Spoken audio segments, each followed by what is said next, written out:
তো fertilisation actually আমি ছবিটা এঁকেছিলাম যখন, ফার্টিলাইজেশন অ্যাকচুয়ালি ওভিডাক্টের যে অ্যাম্পুলার রিজিয়ন রয়েছে সেই অ্যাম্পুলার রিজিয়নে প্রথম ফার্টিলাইজেশনটা হয়, এবং এই ফার্টিলাইজেশনে ওভাম বাস্তবে ওভারি থেকে রিলিজ করে এবং সেখানে যে অ্যাক্সেসরি লিগামেন্টগুলো রয়েছে অনেকটা বাস্তবে সিলিয়ারি মুভমেন্ট দ্বারা সেটা ওভারি থেকে ওই অ্যাম্পুলার রিজিয়ন পর্যন্ত যায়, এবং ফিমেল জেনিটাল ট্র্যাকে ভ্যাজাইনাতে যে মেল গ্যামেট আর কি স্পার্মটা পতিত হয়েছে বা ইজাকুলেট হয়েছে, ইনসেমিনেশন হয়েছে, সেটা তারপরে বার্থ ক্যানেল হয়ে বাস্তবে কোথায় যায় না, বাস্তবে একদম ওই অ্যাম্পুলার রিজিয়ন পর্যন্ত যায়। তার কারণ যেহেতু স্পার্মটা মোটাই, অর্থাৎ স্পার্ম এক জায়গা থেকে আরেক জায়গায় চলতে পারে।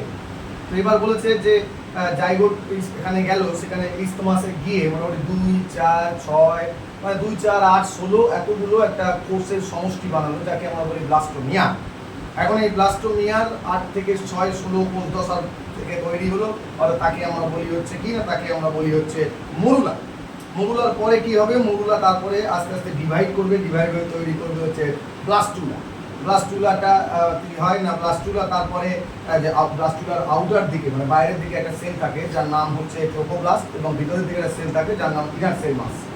এখন ট্রোফোব্লাস্ট যেটা ব্লাস্টুলা সেটা এন্ডোমেট্রিয়ামের মধ্যে প্রথমে কাজ করবে, কাজ করার পরে ব্লাস্টুলার চারিদিকে কি হবে না, ব্লাস্টুলার চারিদিকে ট্রোফোব্লাস্টের একটা কোষ তৈরি হয়ে যাবে। তো এটা যদি ব্লাস্টুলা হয় তার চারদিকে যদি একটা কোষ তৈরি হয়ে যায় তাহলে কি হবে, দেখে মনে হবে জরায়ুর এন্ডোমেট্রিয়ামে ব্লাস্টুলাটা গেঁথে গেছে, বাস্তবে কি তার বাইরের দিকে একটা ইনাস মানে ট্রোফোব্লাস্টের কোষ তৈরি হয়ে যাবে। এটাকেই বলা হয় কি না, পরবর্তীতে যে যখন attachment to the endometrium of the জরায়ু মানে এন্ডোমেট্রিয়াম অফ দ্য ইউটেরাসের মধ্যে যুক্ত হয়ে যাওয়ার পরে ট্রোফোব্লাস্ট কোষ তাকে ঘিরে দেবে, ঘিরে নেওয়ার পরে সেটা এমবেডেড হয়ে যাবে, গেঁথে যাবে, তখন তাকে বলবো হচ্ছে ইমপ্লান্টেশন। ইমপ্লান্টেশনের পরে বলেছে যে প্রেগন্যান্সির পরে কি হবে, আফটার ইমপ্লান্টেশন একটা ফিঙ্গার লাইক প্রজেকশন তৈরি হবে ট্রোফোব্লাস্ট কোষ আর ট্রোফোব্লাস্ট কোষের মধ্যে। তো আঙুলের মতো একটা প্রবর্ধক তৈরি হবে ট্রোফোব্লাস্ট কোষের মধ্যে যাকে আমরা বলবো কোরিওনিক ভিলাই।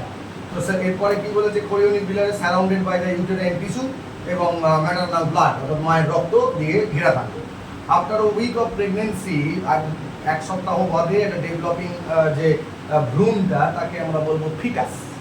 ফিটাসের পরে কি হবে, কোরিওনিক ভিলি আর ইউটেরিয়ান টিস্যু এই যে দুটো থাকবে সেই ইন্টারডিজিটেটেড হবে, একে অপরের সাথে এরকম করে যুক্ত হয়ে যাবে, ইন্টারডিজিটেটেড টু ফর্ম একটা অংশ তৈরি করবে কুশন লাইক বালিশের মতো, যাকে আমরা বলবো হচ্ছে প্লাসেন্টা।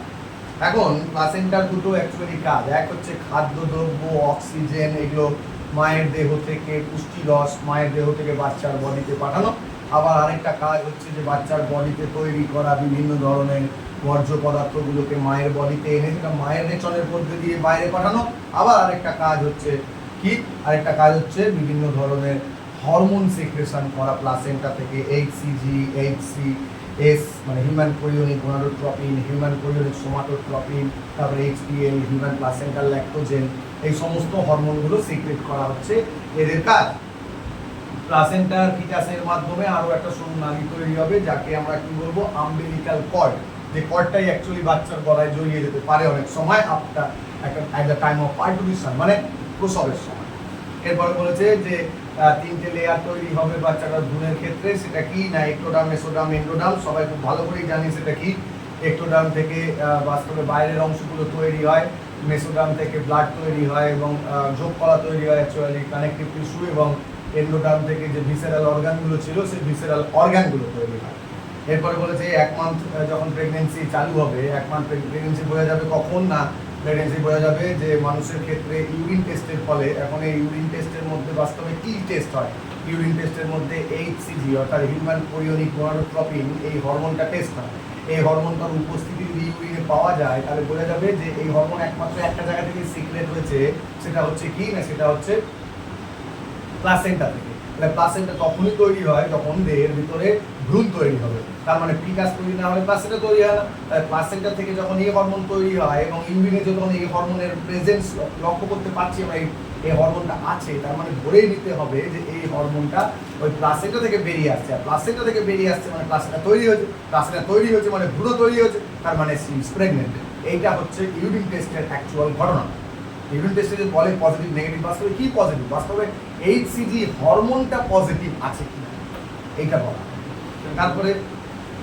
তারপরে বলেছে যে at the end of the second month, প্রথম মাসে কি হয় না, প্রথম মাসে হার্ট ইজ ফর্ম, হার্ট তৈরি হয়। End of the second month, দ্বিতীয় মান্থে কি হয়, হাতের আঙুল, পায়ের আঙুল এবং হাত পা তৈরি হয়। At the end of the third month, যাকে আমরা বলি ফার্স্ট ট্রাইমেস্টার, এই সময় কি হয়, এক্সটার্নাল জেনিটালিয়া তৈরি হয়। অর্থাৎ 3 মাসের আগে, ফার্স্ট ট্রাইমেস্টারের আগে বাচ্চাটা মেয়ে না ছেলে সেটা কিন্তু জানা যায় না, মানে জানা তো কোনোভাবেই যায় না, জানা যায় না মানে তার এক্সটার্নাল জেনিটালিয়া তৈরি হয় না। তারপরে কি বলেছে না, end of the fifth month the hair is present, head অর্থাৎ মাথায় চুল তৈরি হয়। এরপরে 24 সপ্তাহ পরে আইলিড সেপারেট হয়, আইল্যাশ চোখের পাতা তৈরি হয় এবং খাঁজ কাটা তৈরি হয়ে যায়। তারপরে ফাইন হেয়ার তৈরি হয় প্রেজেন্ট, মানে হাতের মধ্যে, গায়ের মধ্যে সরু সরু লোমের উপস্থিতি দেখা যায়। এন্ড অফ দ্য 9 মান্থে গিয়ে দেখা যায় যে it is ready to delivery, ডেলিভারিটাকে বলা হয় পার্টুলেশন। হ্যাঁ, পার্টুলেশনের পরে কি, যে পার্টুলেশনের 3টা দশা আছে, প্রথমে হচ্ছে কি না, প্রথমে হচ্ছে যে প্রসব দশা, প্রসব দশাটা বলেছে। তারপরে নির্গমন দশা, প্রসব দশায় কি হয় না, ডাইলেশন ফেজ, এইটা মোটামুটি কয়েক মিনিট থেকে কয়েক ঘন্টা পর্যন্ত চলতে থাকে। এই সময় কি হয় না, সার্ভিক্সের প্রসারণ হয়, সার্ভিক্সের প্রসারণ হয়ে বাচ্চাটা বেরিয়ে আসার চেষ্টা করে। এই সময় ফিটাল ইজেকশন রিফ্লেক্স বলে এক ধরনের রিফ্লেক্স হয়, অর্থাৎ যত পরিমাণ অক্সিটোসিন ক্ষরণ হয়, সেই অক্সিটোসিন ক্ষরণ হয়, অক্সিটোসিন গিয়ে আবার কি করে, অক্সিটোসিন গিয়ে ইউটেরাসের উপরে একটা প্রেসার ক্রিয়েট করে, ইউটেরাসের সংকোচন হয়, মানে ইউটেরাসটা চাপ চেপে যায়। ইউটেরাস চাপ করলে এটাকে বলা হয় ফিটাল ইজেকশন রিফ্লেক্স, যার ফলে কি হয়, ইউটেরাস চাপ করলে বার্থ ক্যানেল বা সার্ভিক্স যেটা রয়েছে সেই বার্থ ক্যানেলের মধ্যে দিয়ে বাচ্চাটা বেরিয়ে চলে আসার চেষ্টা করে। এইটাকে বলা হয় হচ্ছে, যখন বেরিয়ে আসে তখন তাকে বলে নির্গমন দশা। নির্গমন দশার পরে কি হয়, প্লাসেন্টাল দশা, অর্থাৎ প্লাসেন্টাটাকেও দেহের বাইরে বার করে দিতে হয়। প্লাসেন্টাকে আমরা পৌনপুনিক অর্গ্যান বলে থাকি, তার কারণ রেকারেন্ট গ্ল্যান্ড বলে থাকি, তার কারণ হচ্ছে নর্মাল কুমারী অবস্থায় প্লাসেন্টা তৈরি হয় না। যতবার বাচ্চা হবে অর্থাৎ যতবার প্রেগনেন্ট হবে মহিলাটি, ততবার কিন্তু প্লাসেন্টা তৈরি হবে। আফটার প্লাসেন্টার মানে তারপর যখন বাচ্চাটা বেরিয়ে যাবে বা অপারেশন করে বার করে দেবে, তখন কিন্তু প্লাসেন্টাটাকেও বন্ধ করে দিতে হবে, দেহের বাইরে বার করে।